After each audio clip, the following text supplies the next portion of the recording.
ladies and gentlemen, what the question that they're asking is, determine the values that are going to help us prove that these are parallel lines.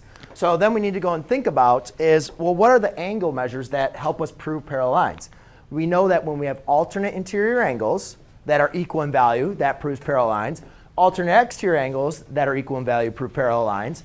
Corresponding angles that are equal in value prove parallel lines. And then also consecutive interior, when they are supplementary, prove parallel lines. So the first thing we need to look at is say, well, all right, so how are any of these angles related to each other? And the only thing I can see is x minus 150 and y, those are consecutive interior angles. So I need to be able to see when are they supplementary, for what values will they be supplementary for these lines to be parallel. And first of all, we don't want to write an equation with x and y. We only want to write one equation with one variable. So I do know that y is equal to 50. And the reason that y is equal to 50 because those are vertical angles. All right? But vertical angles, ladies and gentlemen, do not prove that you have parallel lines. They just prove that two angles are congruent to each other.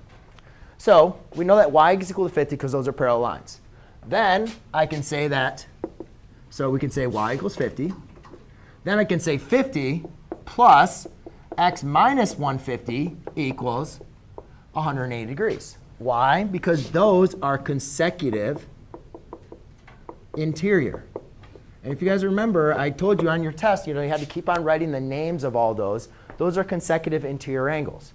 Now I can just simply solve. So I have x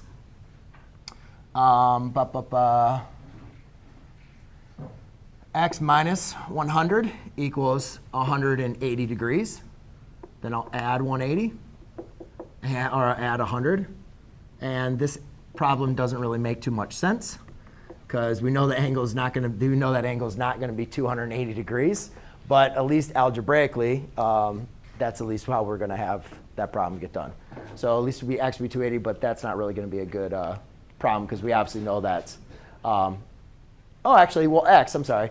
X equals 180, and then if you subtract 150 from it, then then you'll have 130. Right? So actually, that would make some sense in there.